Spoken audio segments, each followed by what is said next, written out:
So you might be thinking this is just like every other Snapdragon laptop review you've seen on the internet, but it's really not the case. And that's because when combined, these three laptops sitting right in front of me have received 8 firmware revisions, 10 ARM-specific critical updates, and 2 major GPU driver updates as well. All those were dropped in the last 3 weeks. So what does that mean? Well, there's been enough changes that in some ways at least, these devices feel and behave quite differently than they would have if we pushed this review about a month earlier.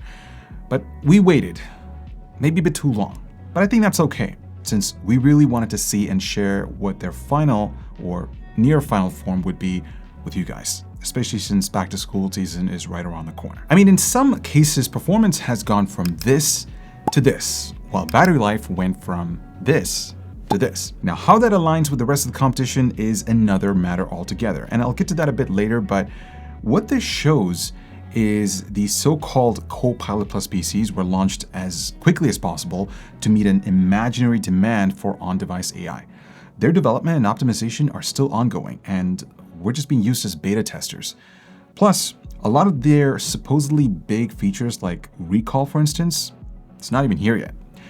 So a month later, have all the updates been enough to finally deliver on the hype? Well, to find out, we've got 3 of the most widely available Copilot Plus PCs, and we're going to put them head to head against some of the best comparable thin and light laptops out there, rocking the latest AMD, Intel, and Apple silicons. Now, from a high-level perspective, there are 3 most important things that you need to understand about Copilot Plus laptops.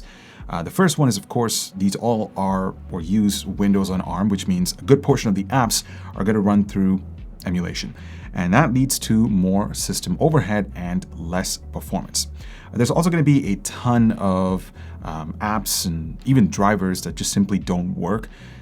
And finally, there's pricing, because it is super close to, if not higher than some of very, very good x86 based laptops. If you want a full in-depth overview of what's under the hood, the backbones of this architecture, the benefits and potential issues, check out this video that Mike did over here. I think it's a great primer for Windows on ARM. But in this video, we're going to cover the real-world performance, including gaming, battery life, what performance is like when it's on battery, and if there are any noteworthy physical features that are worth mentioning. So let's get to it right after this. To achieve perfection, sometimes you have to change the game. That means finding something that embodies modern design with a refined, minimalistic aesthetic that can easily be adapted to reflect your environment. Sculpted with precision-crafted weights for enhanced stability and style, whether you seek the perfect typing rhythm, a unique tactile feel, or unobstructed functionality, Drop's CST M80 is a TKL marvel that's sleek and bold, designed to dominate your workspace. Check it out down below.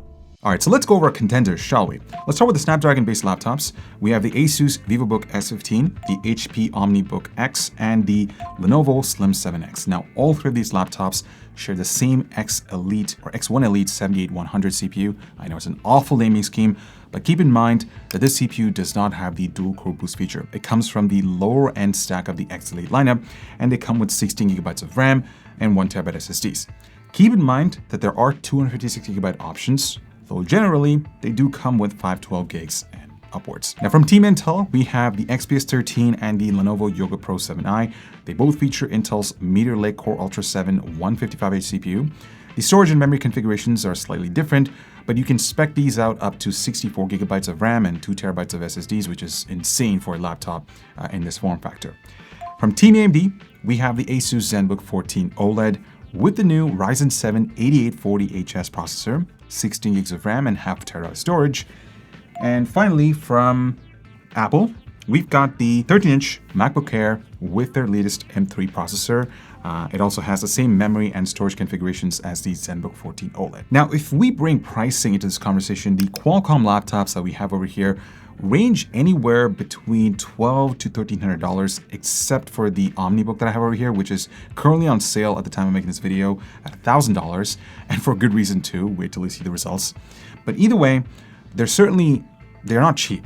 We're setting those up against competing thin and light laptops with integrated GPUs that go from the ZenBook 14 OLED's $1,000 price point up to the MacBook Air M3, which costs about $1,500. But if you look at the specs we've chosen, they're actually pretty comparable to one another, with one exception. The Pro 7i is the fastest thin and light we've ever tested, and it's here because we wanted to see basically how these Snapdragon laptops do against one of the best x86 devices out there right now. And look, before you start throwing your keyboards at the screen telling me why I didn't test X, Y, or Z laptops, it would take us an eternity to make this video, so I'm just gonna leave it at that. Now, I've been dailying this Lenovo Slim 7X for a while to do some basic research, scripting, making, benchmark charts for this video, responding to emails, etc. And one of the things that actually stood out to me the most is just how power efficient these chips are. This thing barely sips power, and the same applies to the Vivobook and the Omnibook. If I leave it at 50% before going to bed, I'll wake up with 48% left. I'll get to the battery test in depth later in the video, but generally, I have noticed that the Snapdragon laptops are just snappier when performing general tasks like opening File Explorer, for instance. The boot up times are also significantly faster on these laptops. It's obviously not going to be as fast as the MacBook Air, but it's a little attention to details that I thought was worth bringing up. From a physical standpoint, the Slim 7X share the same design ID as the Yoga series, but there are some key disappointing aspects of this device. First of all, the keyboard just feels cheap and it lacks solidity that's to be expected when you're typing on a Lenovo laptop. It also seems like they forgot to add the anti-fingerprint coating on the keycaps, specifically on this model compared to their Intel and AMD offerings.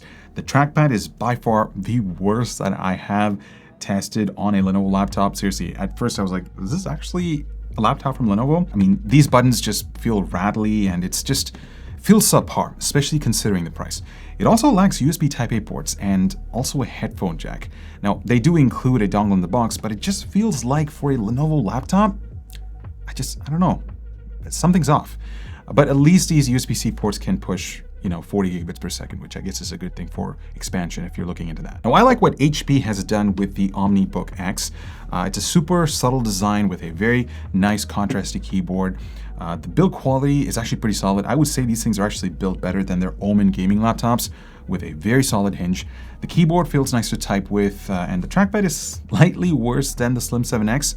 Now, in terms of ports, HP did manage to include a hinged USB 3.2 Gen 2 Type-A port, a headphone jack, and 2 USB-C ports, but keep in mind that only one of them can push 40 gigabits per second. Now, the ASUS Vivobook S15 pays an homage to the traditional 15-inch laptops from the past. This is very much a 16:9 form factor with not a lot of vertical screen real estate to work with, but I think ASUS just knocked it out of the park with the design on this one. It's super clean and minimal. Build quality is pretty solid. The keyboard is great. The trackpad is actually really, really good because obviously it is using a glass surface, so it's super precise. And you also get a ton of ports, including full-size HDMI, a couple of USB Type-A ports, and Type-C ports. The Yoga Pro 7i looks very similar to the Slim 7X with the exception of having a much better keyboard, trackpad, and better port selection. The XPS 13, well, I think Dell just took an L on this one. I mean, sure, the build quality is exceptional and the seamless trackpad is cool, but from a functional standpoint, the capacitive buttons feel awkward to interact with, and I'm not sure what you're supposed to do with just 2 USB-C ports. Makes no sense. The ZenBook 14 OLED with the Ryzen CPU comes with a design ID that we're all familiar with, great keyboard and trackpad with that unique numpad integration. The port setup is also very generous, and honestly, for less than $1,000, I think it's a bargain. And finally, we have the MacBook Air M3. This thing just breaks the barrier of being one of the thinnest, best built laptops on the market. The design hasn't changed that much compared to the M2 versions, but I guess there wasn't a lot to change because this was a really good laptop to begin with in the first place. The only thing was its I/O restriction. M2 only supported single display. M3 can now support 2 displays, but you have to close the lid when you're doing that. It also has a new AV1 decode engine, but overall, when it comes to bandwidth or expansion, the Air is just far behind Qualcomm, AMD, and Intel. Now, all 7 laptops come with fantastic screens. Now, if you're looking for the fastest experience, the Vivobook S16 with its 120Hz OLED panel is the best choice. It's super fluid, but you have to remember that the 16:9 aspect ratio is going to get a little hard to get used to, especially if you're coming from a 16:10 laptop. The M3 Air is by far the brightest of the bunch, followed by the Slim 7X, which is personally my favorite since you get the best of OLED features and, of course, great outdoor visibility. The Omnibook comes with a mediocre 60Hz IPS panel, and its brightness output is pretty poor Core, although it does feature touch support like the XPS 13. Honestly, guys, you can't go wrong with either of these displays. They're sharp, exhibit great colors, but my overall pick would be the Slim 7X because I'm just a sucker for brighter displays and the colors on these are just so good. Now, Qualcomm and Microsoft made some claims about the webcam in particular. Basically, they claimed that these chips feature a built-in dual 18-bit image signal processor that, in conjunction with the shift from USB to MIPI, for the webcam can deliver significantly better visuals compared to the rest of the laptops in the market. But does it actually work? Well, I decided to take this 7X and compare it to the Yoga Pro 9i. Both laptops feature the same 1080p sensor, and from what I can tell, there is a bit of a difference. The ISP does handle my skin tones pretty well, but it's nothing mind-blowing. I should also point out that this ISP handles shadows really well. As you can see with the Intel model, it just seems to boost the shadows, which just creates a bit of a purple hue on it. So yeah, it just looks a little bit more overprocessed.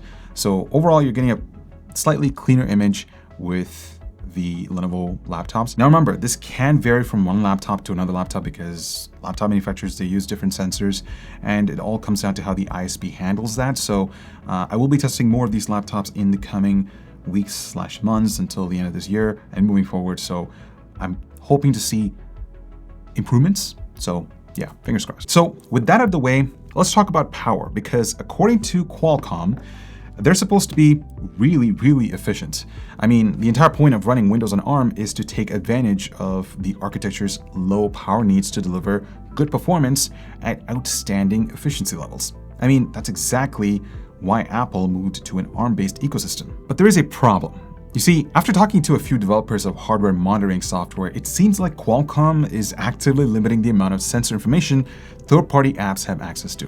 Now, maybe they're trying to protect their secret sauce or something, but a few software tools that claim to track power on a system level are often wildly inaccurate since they use an inferencing model rather than sensor-based measurements. Unfortunately, until those sensor readouts get opened up, there's absolutely no way right now to know exactly how much the X Elite chip draws, but we can still make some educated comparisons. Now for that, we ended up using an inline USB-C power tester, which is something we've actually used for more than a year now to cross-check a number of power-related telemetry items we track on every laptop review. And it came in clutch here. That's because it sits between the laptop and the charging cable, so efficiency loss on the power adapter side doesn't become a factor.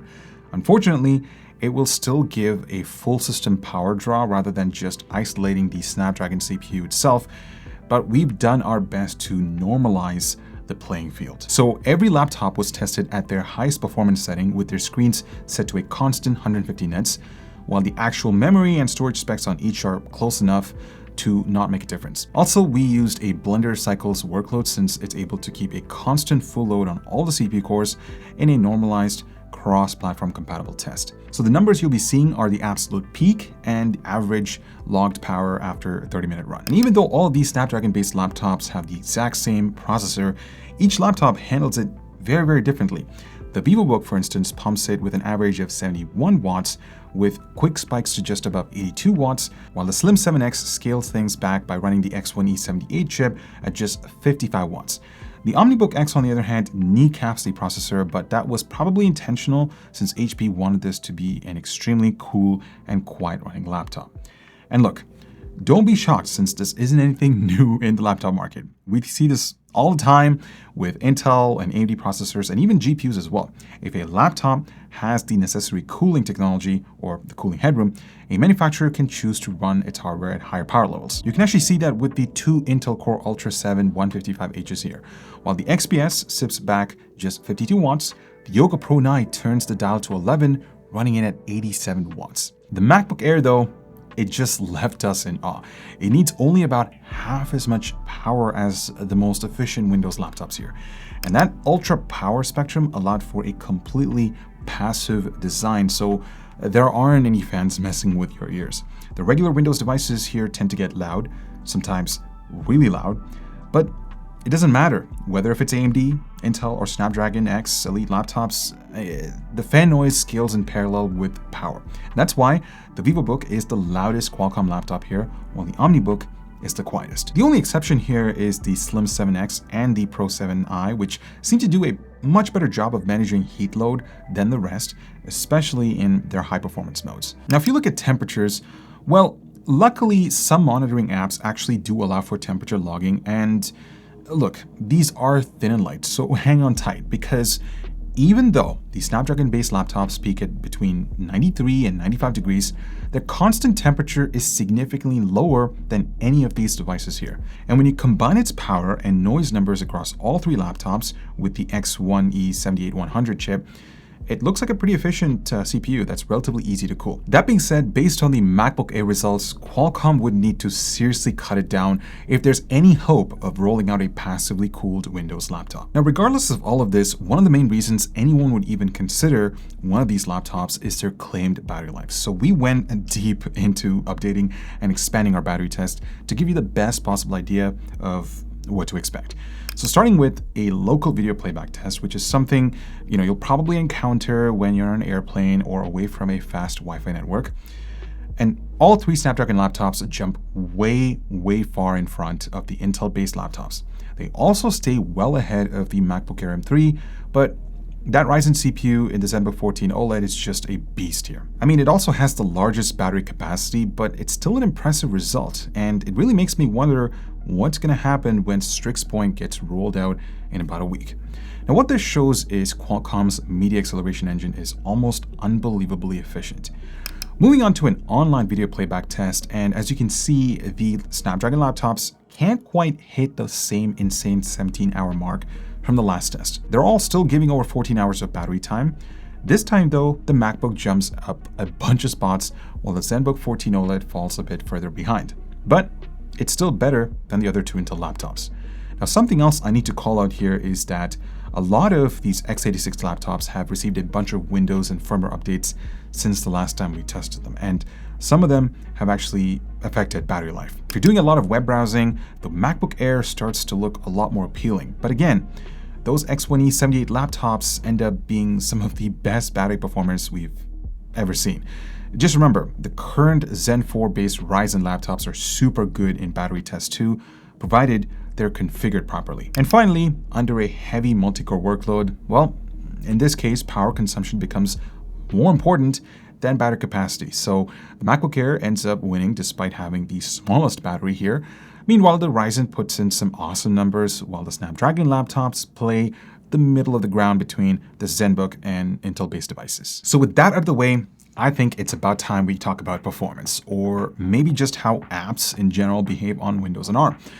Now, on one hand, we didn't modify our testing suite in any way, and almost every single app we used, well, they worked most of the time. Some of them went through emulation and others had an ARM native version available. And that's a big red flag for anyone approaching these laptops with a typical Windows mindset. So please don't, and I mean don't just install the first version of an app that pops up. Just make sure you look to see if there's a specific version for Windows on ARM. If you can't find it, you could get into a situation like this. I mean, sure, a program will run, but there's a huge performance hit if it's running through the Windows Prism emulator. It even looks like some reviewers made this honest mistake, which is why some of the numbers were so darn low. And just so you know, we made sure to use ARM native apps whenever they were available. And while most of our programs worked, there were some that they just didn't work. For example, a lot of Adobe's Creative Cloud programs haven't been ported on ARM, and they don't run through emulation either. Some good examples are Premiere and After Effects, which we're supposed to get support in May, but that's been pushed back to sometime later this year. We also ran into issues with installing drivers for the Office's brother printer. Android Quick Share for Windows wouldn't run, and our Office VPN client crashed every time when we tried connecting to it. So yeah, I mean, the experience definitely wasn't seamless, and this is just a snapshot of what other people might see. Compatibility is getting better, but it's not perfect. That's for sure. Another thing you might have to deal with is slow internal storage speeds. Now, this isn't a problem with Snapdragon at all because some manufacturers just chose to cheap out on their SSDs. I mean, look at the Omnibook X. Those are some of the slowest transfer speeds we've seen in the last 3 years. So when we move into an all-core workload like Cinebench R23, this is where things start falling apart a bit for Snapdragon. While the results are pretty good, the amount of power needed to get those numbers is very high. For example, the Vivobook needed a full 75 watts to narrowly beat an Ultra 7 155H running at just 52 watts. Meanwhile, it gets clobbered up by the 54-watt Ryzen 8840HS, and the Omnibook barely manages to beat the ultra-efficient M3. Single-threaded performance is abysmal too, with these results obviously pointing towards an underlying architectural or software limitation. And yet, some of that is definitely due to the optimization, since things turn on their head in Cinebench 2024. Suddenly, the X1E78 gets a whole lot more competitive. I mean, the Slim 7X and the S15 cleanly beat the Pro 7i, even though they consume much less power. They even look better in single-thread situations here, though it's impossible to beat what Apple has done with their M3 in lightly threaded workloads. Blender really shows the positive effect power and native ARM app has on the X1E78-100. Push enough constant wattage and we're looking at performance that's ultra competitive. On the other hand, when a company like HP completely drops the ball, its performance is abysmal at best. The same goes for Handbrake, but this time the Omnibook puts on its big boy pants and delivers a pretty good result. The other Snapdragon laptops also provide excellent performance per watt results, but on the other hand, the MacBook Air just isn't designed for sustained full-core rendering workloads, while other laptops, they obviously are because they have dedicated cooling solutions. But move to more commonly used tasks like photo editing, for instance, the MacBook Air is simply untouchable. And the Qualcomm-based laptops put in super good numbers as well. This is also one area where AMD laptops have historically struggled. Adobe Lightroom sees pretty much the same strong results from Snapdragon at every wattage point, while Intel falls behind, and AMD gains a foothold right in the middle of the pack. But when you look at Apple, yeah, I think it'll be years before any Windows-based system can hit this kind of performance at such a low wattage. Now, when you look at render output in NLEs like DaVinci Resolve Studio, it really tends to balance CPU, GPU, and media encoder output. And this is why Intel and Apple are so dominant here. They figured out a perfect balance of those three factors, while AMD just struggles. And if you look at Qualcomm, well, their Adreno GPU is far behind the competition when it comes to raw throughput. So any systems based on the Snapdragon X1 series just can't keep up. And with Adobe Premiere Pro, well, like I said already, Adobe still hasn't pushed out their ARM-specific version, so the program won't even load on these Copilot Plus PCs. Meanwhile, if you look at Apple, I mean, geez, what they're able to do with such a low wattage chip is incredible, especially for creators. That being said, there are still situations where the Snapdragon CPUs perform incredibly well. It looks like their hardware media acceleration engine that handles encode and decode tasks is one of the best around right now for apps like Handbrake. And while a lot of our testing focuses on heavy workload situations, it's also important to remember that these laptops will typically be used for everyday tasks like office productivity. In those situations, the X1E78 is just as fast as competing solutions, so you really aren't losing anything from moving to it. So those are all the interesting numbers, but they're run with the laptops plugged in on their highest power setting. But you have to realize that these are mobile devices that are probably going to be staying away from a power source for most of their lives. So what happens to performance when you decide to run these things on battery and when you're asked to run a bunch of apps? Well, to find out, we drained each laptop's battery to 75% of its battery capacity, set it to its higher power mode initially, and then reran our tests. And the clear winner in something like Photoshop is the MacBook Air M3, which doesn't lose one iota of performance when running on battery. Meanwhile, all the Windows laptops get negatively impacted, but to varying degrees. So let's focus on these Snapdragon laptops first, since it is set up for the lowest power input of the bunch. The Omnibook suddenly goes from the slowest to the fastest here, while the rest of the X1E78 laptops also feature a lot less performance loss than Intel and AMD systems. And speaking of AMD, I'm not sure what ASUS is doing to the 8840HS under battery power, but it's nothing good. That's for sure. Handbrake is another win for Snapdragon since they've all been able to gain major ground against traditional x86-based systems, especially the Omnibook, which somehow actually puts down better numbers than it did when plugged in. I know it's weird, but we were able to repeat these results dozens of times. The MacBook Air M3 is also super impressive since it goes from the last place to the middle of the pack. And I know most of you likely won't be running rendering programs on battery, but here are the Cinebench results anyways. They basically show the same thing as Handbrake, with the Yoga Pro 7i brute forcing its way to the top, while the Omnibook X is again getting better scores than it did plugged in. So weird, right? And then you have the Macbook Air M3. It also gets a performance bump. But other than that, all the other laptops just get kicked in the teeth and have their rendering numbers almost cut in half on battery. So there you have it. These new Snapdragon laptops are pretty good in areas they'll most likely be used in, but they also have a long way to go when talking about compatibility and full app support. But that also leads us to an interesting conversation about gaming. Honestly, I'm done with people arguing about how these thin and light laptops can't get playable frame rates in even the most basic titles. It doesn't matter if it's Intel, AMD, Apple, and now Qualcomm. I mean, guys, these things are slow, and nothing's going to change that, at least for now. So while they're not built for gaming, and no one should expect to play a bunch of AAA games at high frame rates, it is still important, and I guess it's an important feature for any device. If someone wants to just switch gears away from work and play a little bit of CS2, they should be able to, right? And that's where these Snapdragon laptops have a bit of a bad rap, and with good reason too. There's always going to be issues with emulation, Windows on ARM prevents some anti-cheat software from loading, and there's a whole list of other hiccups as well. The Adreno drivers are partly to blame because a lot of the issues were encountered, it can be traced right back to immature software support. And if we look at GPU drivers, well, every company has had issues at some point, proving that you can have great hardware, but that doesn't mean anything if the software is not up for its task. And I know you've heard nightmares about gaming on these things, and well, I mean, most of those are true, or at least were true right around the time when they were launched.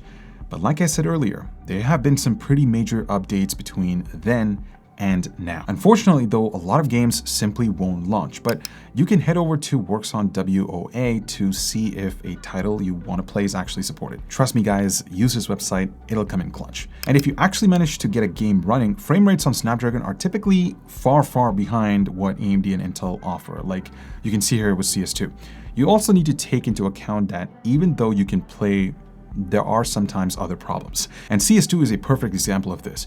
While the game was behaving perfectly normal, an update broke its ability to run in exclusive full screen on Snapdragon-based laptops. There are some glimmers of hope though, since the drivers and emulation seem to be working pretty well in some games.